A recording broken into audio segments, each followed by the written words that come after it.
Sabi ka? Wala ko sinasabi. Ay, gago si Peter. Tatahimik na naman. Ano nga sa isip mo, pre? Hindi, wala. Ano naman sa isip mo? Oo nga. Sabihin mo na.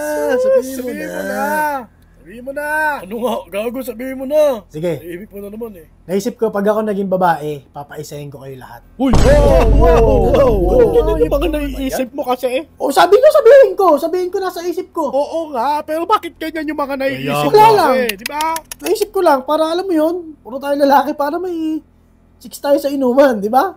Ito, papaisahin ko to, si Jerome. Gago. Ayan, si Randy. Virgin na. Para mag-virgin na. Virgin na. Kaso, siyempre, lalaki ako, hindi naman ako babae. Kaya, ano? Teka lang. May naisip ako. Eh, pwede naman eh. Kasi meron ka naman puwet, di ba?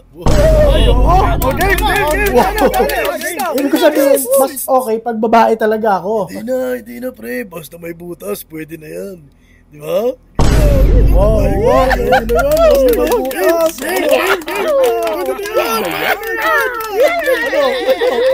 Ako na, sige na. Sino ba una? Tara.